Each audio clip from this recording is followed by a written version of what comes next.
Ka owuok e mago motende gi weche mag IEBC gi yiero mokalo nyakwaro mogo donjane e od bura mar piny Kenya. Od bura ne odhi nyime gi dayo dho ji mane owal ne lemo mag jogoro mongirore e migepe mopogore opogore pacho ka. Ma kata odoko ni doho to ne oriko osegolo chik matamo komiti mag od bura dhi nyime gi chenro no.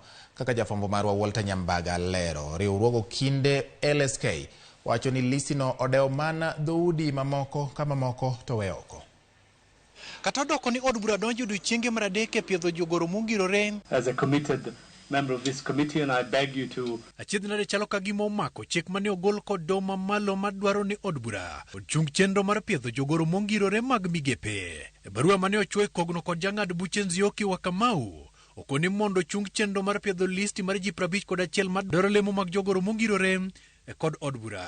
Kang mar doho biro kalore kod ng'ur mane ochwal kod riwruok mar okinde LSK mawacho ni listino ne ok ochopo dwaro mar katiba kaachiel kuom weche momi pek e burano en rem chopo kare dwaro mar nywando oganda kata dhoudi duto e lemo mag piny owacho. Kata kamano chik mane ogol kod doho ne od burano chalo ka gima olwar e lwanda kaka miti od bura nodhi nyime kod tije mar piedho jogo mane osechopo e nyime. What are you doing to attract these companies to come to Kenya? Kamiti od bura marango weche mag ohala ne odayo dho Alfred Kombudo kod penjo mamulo lai mag chiwo omenda mag jok mayuto gene piny kata hustler funds.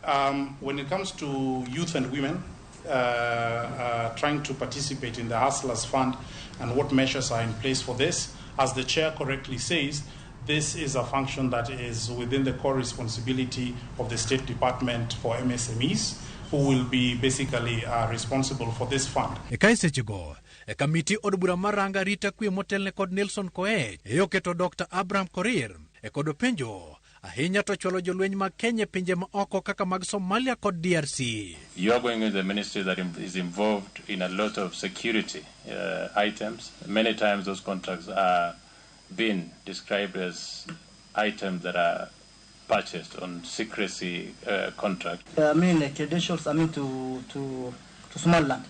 You wanted to organize Somaliland. What measures will you put in place to ensure this kind of things doesn't happen? The goal of our policy, the goal of our foreign policy is to project, promote, and protect Kenya's image and interests globally. Kamitino bende ochiwo thuolo ne Roslyn Juguna mondo ler lony mare mar loso lwasi makare ne jo Kenya modak e pinje ma oko. You remember I will call it the Miguna situation, where you are aggrieved, you are a Kenyan, you cannot address your issues, you cannot travel.